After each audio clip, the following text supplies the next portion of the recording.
Oula là, on ne me voit vraiment pas. Ah mais je suis bête. Elé, tu peux me lancer mon carnet s'il te plaît? Coucou tout le monde, j'espère que vous allez bien. Aujourd'hui je suis méga, giga, ultra, très contente de vous retrouver dans cette nouvelle vidéo avec, est-ce qu'on peut le remarquer s'il vous plaît, un décor vraiment magnifique, regardez-moi ça. Enfin bref voilà, j'espère que vous le trouvez beau, puisque franchement, je vais pas vous le cacher, c'était une galère pour démêler la guirlande, du coup il y a toujours une boule de fil, genre qui traîne à côté. Je trouve que je peux la mettre là en vrai, ça fait créer. Mais c'est super moche. De toute façon ça tient pas. Bref, donc aujourd'hui j'ai décidé de vous faire une vidéo comme on peut le remarquer un peu sur le thème de Noël. Enfin pas du tout en vrai, mais vas-y, je me suis dit qu'il fallait que j'utilise quand même mon sapin une fois dans l'année, vu que je savais pas quoi faire comme vidéo en thème de Noël. C'est plutôt une vidéo dans le thème de 2020, fin d'année, nouvelle année bientôt, 2021. J'ai donc décidé de faire la vidéo du coup mes favoris 2020. J'en avais déjà fait une vidéo comme ça après le confinement, mes favoris du confinement. Donc c'est pour ça qu'il y a plein de trucs dont j'ai déjà parlé dans cette vidéo là-bas, donc que je vais pas redétailler dans celle-ci. Je vous la mettrai d'ailleurs tout de suite dans le petit i si jamais vous la voulez. Donc en gros je vais vous parler de mes trucs favoris, que ce soit livres, films, musique, enfin tout ça. Donc écoutez, j'espère vraiment que la vidéo va vous plaire. Et puis je vous laisse avec la suite, c'est parti. Donc on va tout de suite commencer avec la première catégorie qui va être film et série. On peut appeler ça un petit peu multimédia je dirais. Donc bref, donc écoutez, on va commencer tout de suite avec mes séries favorites de l'année. C'est parti. Donc cette année, comme tout le monde le sait je pense, il y a le confinement et tout, du coup j'ai commencé à regarder des trucs sur Netflix. Parce que du coup les autres années je n'ai jamais eu, coup dur, j'ai regardé pas mal de séries, mais il y en a très peu que j'ai fini. Je sais pas s'il y en a d'autres qui sont comme moi parmi vous. Moi genre je me lasse super vite d'une série. Du coup genre s'il n'y a pas vraiment une intrigue que je kiffe, des persos que je kiffe ou quoi, bah j'ai très vite envie de passer à autre chose et d'en regarder une autre en fait. Donc n'hésitez pas à me dire également la série que vous avez préférée pendant l'année, que ouais, celle que vous avez le plus accroché ou quoi que ce soit, ou un petit top 3 ça me va. Tous autant. Je vais commencer tout de suite. Donc une des séries que j'ai kiffé, je vous en avais pas parlé pendant ma première vidéo, c'est la série Plan Cœur. Donc elle est pas super connue je trouve. Ça je trouve qu'elle a pas été autant médiatisée et tout que d'autres séries en fait. Et donc du coup bah c'est vrai qu'on en a moins parlé tout simplement. Mais du coup la série Plan Cœur c'est une série française. Donc bah je trouve ça trop cool de valoriser un peu aussi les séries françaises comme c'est très vite accroché. Et que c'est une des séries que j'ai fini le plus vite. Je trouve que ça se regarde super vite, que ça soit voilà le soir posé dans son lit, ou que ça soit en faisant autre chose, en mangeant ou quoi que ce soit. C'est pas une série où il y a énormément d'action, de science-fiction. Il y a même aucune action ou science-fiction dans la série. Vraiment une bonne petite série tranquille à regarder ou quoi. Mais elle est vraiment géniale, honnêtement j'ai adoré. Bon, pour vous resituer du coup un peu, c'est l'histoire de trois meilleures amies qui ont chacune des relations différentes en fait avec l'amour. Donc t'en as une qui est mariée, il y en a une autre qui est du coup célibataire et qui recherche un mec, et il y en a une autre qui est plutôt style elle veut trouver des mecs à pécho et tout quoi en gros. L'histoire elle commence en fait parce que les deux meilleures amies vont essayer de trouver un gars à l'autre qui en cherche un en fait tout simplement, qui était un peu déprimé de sa dernière rupture tout ça. Et donc du coup voilà, donc elles vont essayer de lui trouver un amoureux, et après il va y avoir plein de rebondissements parce que tout ne va pas se passer comme prévu, enfin vous allez voir ça. Et donc, dîner vendredi soir. Écoute, je vais t'expliquer, tu vas y aller ma fille. Je suis bidon. Je vois tout sauf quelqu'un de bidon moi. T'es magnifique. Le mec m'envoie un message pile au moment où je renonce à la vie. C'est une pute. Je comprends pas. Il est là pour la sauver, enfin pour la baiser. Non mais attends, le mec c'est pas un pute hein. Et donc franchement c'est une bonne petite série tranquille, mais on s'accroche très vite au perso et à l'histoire, donc voilà. Allez, dégustation. À 13h là le mec il te passe, regarde. Il arrive, souris. Non, souris pas. 2018, elle a pas besoin d'un mec pour reprendre sa vie en main. Comment t'as pu lui faire ça quoi? Tu la kiffes un peu.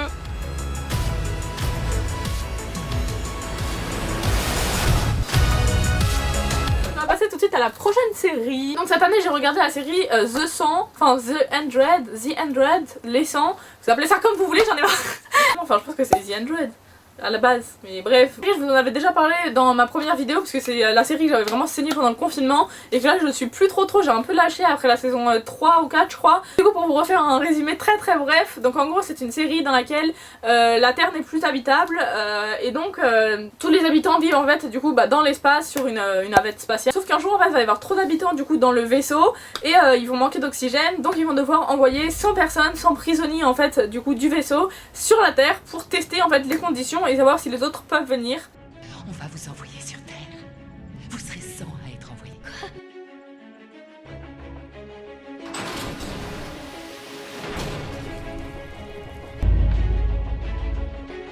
Évidemment tout ne va pas se passer comme prévu, il va y avoir plein de rebondissements. Là pour le coup c'est vraiment basé science-fiction, basé vraiment une série futuriste quoi. Enfin c'est plutôt une dystopie qu'une utopie là pour le coup, c'est vraiment on montre que le côté sombre comme quoi, enfin de comment la Terre pourrait évoluer. Donc voilà, donc c'est un peu dystopique mais c'est vraiment, enfin c'est franchement super bien fait, on s'y croit vraiment incroyable. Les décors ils sont magnifiques, les acteurs ils sont géniaux, il y a plein de rebondissements dans l'histoire, il y a des histoires d'amour, il y a des histoires de haine, de bagarre, de guerre, des histoires avec d'autres camps, des histoires de plein de trucs. Vraiment là en mode ok, qu'est-ce qu'il fait là, d'où il sort, qu'est-ce qui se passe? Mais de manière générale, franchement, la série est super accrocheuse et franchement, j'ai kiffé la regarder, je vous la conseille vraiment à 100%. Ensuite, une autre série que j'ai regardée récemment parce que tout le monde en parle, on a parlé tout d'un coup sur Insta là au début d'année, je crois que c'était vers septembre. Vraiment tout Instagram a commencé à en parler tout d'un coup. Et du coup c'est la série Emily in Paris. Franchement cette série du coup tout le monde a parlé, donc je me suis dit oula il doit y avoir vraiment un truc. Et donc pour le coup celle-là je l'ai aussi finie, en même temps il n'y a qu'une saison donc elle est vraiment rapide à regarder, c'est limite un film divisé quoi. Là pareil c'est pas de la science-fiction, c'est juste l'histoire en gros d'une fille qui est américaine et qui va obtenir un job en fait pour aller faire un travail en France. Et donc en gros bah, ça montre son aventure, qu'est-ce qui va lui arriver en France, quels amis elle va se faire, comment ça va se passer avec son travail, tout ça tout ça. I'm Emily Cooper. How did you get so lucky to move to Paris? Oh, I work for a big marketing firm. I'm kind of the American point of view. Donc, franchement pareil, il y a plein de rebondissements évidemment parce que bah elle va tomber sur plein de gens super clichés français, plus râleurs les uns que les autres. Enfin, le but c'était un peu ça aussi, d'ironiser la situation à plein de moments et de montrer les différences de façon de vivre et tout entre la France et l'Amérique. Et je trouve ça assez marrant parce qu'ils l'ont fait vraiment avec humour et ironie, même des fois un peu d'exagération. Mais voilà, franchement, surtout pour les Français, c'est assez marrant de voir du coup comment ils nous voient un peu de l'extérieur. And how do they feel about that? You'll be fine. It's a beautiful day in Paris. This city is filled with love and beauty and passion. Living my best life. Ensuite, on va passer sur une autre série qui s'appelle Dynasty, là pour le coup qui est beaucoup plus connue et que j'ai commencé pareil au début de l'année, donc je vous en avais pas parlé dans la première vidéo. Au tout début j'avais pas trop accroché et franchement si vous êtes comme moi et que vous avez besoin de directement accrocher au début des séries, je vous conseille quand même d'attendre plusieurs épisodes dans cette série parce qu'en fait au début il y a vraiment le cadre qui est posé, les persos qui sont posés et tout, donc on a l'impression que ça va être un peu ennuyant et tout, mais finalement franchement la série elle est tellement riche en rebondissements, il va se passer tellement de trucs et tout, mais incroyable. Mais franchement cette série est géniale, donc en gros pour faire pareil un petit résumé, donc c'est l'histoire d'une famille qui est super riche qui s'appelle les Carrington et qui donc possède une entreprise mondialement connue et réputée et donc voilà, donc c'est vraiment les riches par excellence. C'était comment Denver? Ça manquait de chaleur. Ici aussi. Le cliché vraiment pendant toute la série.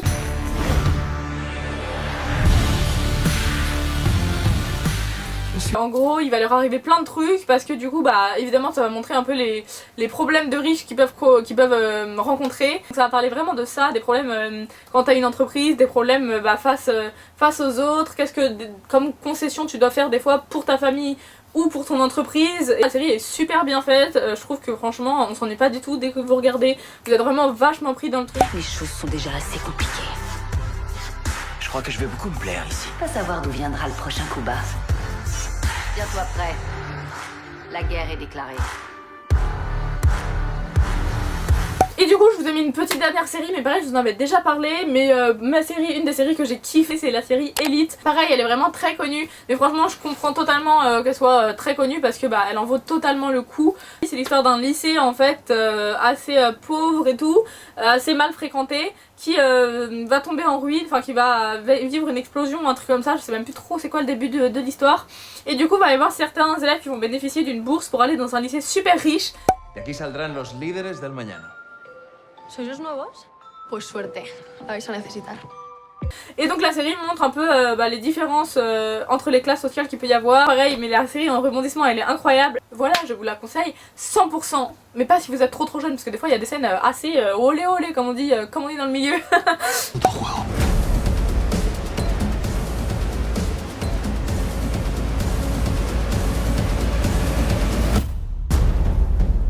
On va passer au film. Alors ensuite on va passer dans la catégorie livres. J'ai retenu 2 livres, j'en ai lu pas mal cette année donc je suis trop contente parce que c'était vraiment un de mes objectifs 2020. Donc le premier livre dont je vais vous parler s'appelle Changer l'eau des fleurs et c'est un livre vraiment magnifique. Donc c'est un livre écrit par Valérie Perrin et franchement j'ai adoré. Alors faut vraiment aimer ce type de livre. Enfin je crois que c'est inspiré de faits réels mais je suis pas sûre.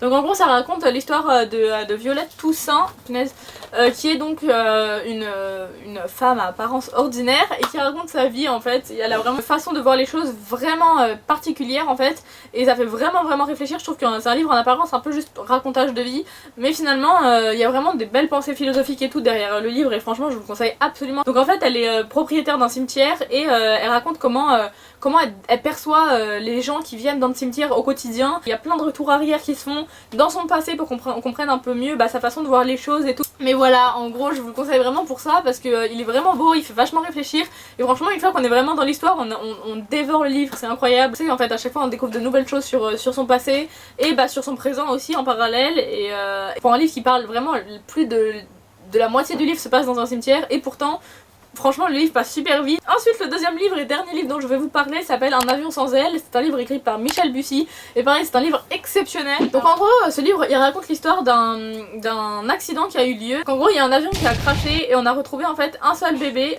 Donc après l'explosion, après tout ça on a retrouvé seulement un bébé qui était encore vivant en fait miraculeusement. Enfin il se serait fait éjecter en fait pendant l'explosion. Il se serait trouvé donc sain et sauf. En fait ça raconte l'histoire de 2 familles qui pensent que le bébé leur appartient, qui pensent que c'est leur bébé, qui sont toutes 2 grands-parents il me semble, qui pensent que c'est leur petite fille. Et donc en fait pendant tout le livre ça raconte le point de vue d'un détective en fait privé qui a été engagé par l'une des 2 familles pour essayer de découvrir absolument à qui appartient ce bébé, qui est-il, quelle est son identité. Ça va raconter donc le point de vue d'un détective, ça va raconter aussi le point de vue de familles en fait qui veulent avoir le bébé. Ça va retracer du coup toute l'histoire et on va essayer de comprendre en fait au fur et à mesure comment on peut savoir et c'est vraiment intriguant de savoir, de se dire qu'il y a un bébé qui naît, qui grandit. Donc la fille là actuellement dans le livre du coup elle est super grande, hein, elle doit avoir une vingtaine d'années il me semble. De se dire en fait elle sait pas qui sont ses parents et sans qu'on ait de preuves et il n'y a pas de moyen de savoir à qui tu appartiens entre guillemets. Donc on va suivre du coup comment le détective va s'en sortir pour réussir à un peu trouver des nouveaux indices dans cette histoire et vous allez voir qu'il va vraiment trouver plein de trucs hyper intéressants mais à chaque fois tu te demandes est-ce que c'est un vrai truc assez gros pour vraiment donner l'enfant à cette famille ou pas. Et de manière générale le livre est génial et donc je vous le conseille vraiment à 100%. Ah oui donc ça passe pas du tout quoi. C'est pas grave, trop tard. Et donc là on va passer dans la catégorie personnalité sur les réseaux sociaux. Donc je vais vous parler de youtubeurs et d'instagrammeurs, enfin d'influenceurs comme on dit dans le milieu, qui moi m'ont permis de passer des bons moments cette année.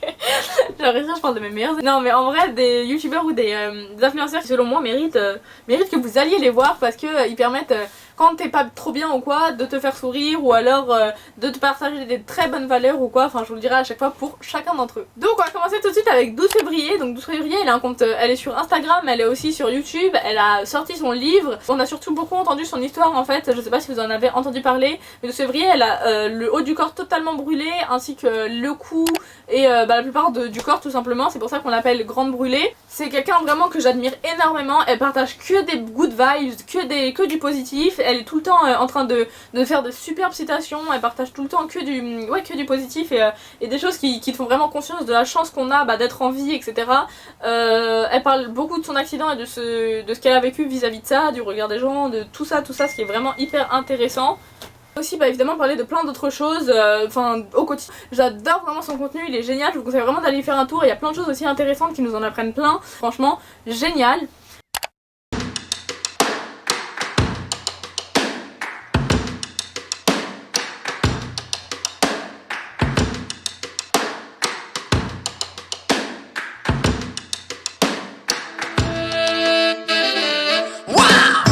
Ensuite, youtubeur Johan Paps et Darko CTTG que j'ai mis parce que c'est 2 youtubeurs qui me font vraiment grave rire.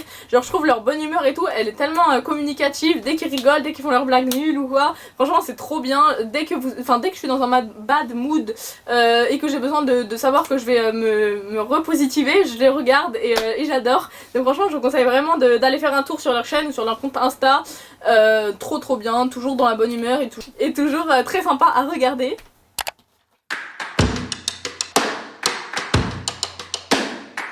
je vais également vous parler de Nadia Richard. Elle est un peu moins connue, mais franchement elle mérite vraiment beaucoup de visibilité. C'est une youtubeuse en fait qui traite de plein de sujets différents, assez tabous parfois. Elle va parler de sexe, d'amour, de sentiments, de comment draguer, enfin plein de trucs comme ça en fait qu'on se pose tous comme question, mais elle les aborde vraiment avec beaucoup d'objectivité et beaucoup de... Enfin franchement trop bien, genre j'adore la façon dont elle aborde les choses et dont elle nous en parle en fait tout simplement. Je vous conseille vraiment d'aller voir sa chaîne et donc voilà, j'adore sa façon de voir les choses et comment elle détaboutise un peu plein de sujets.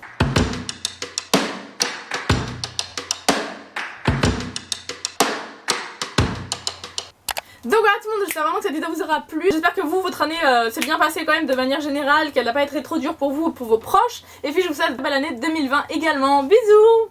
Guess that you just know when another soul is broken. It's always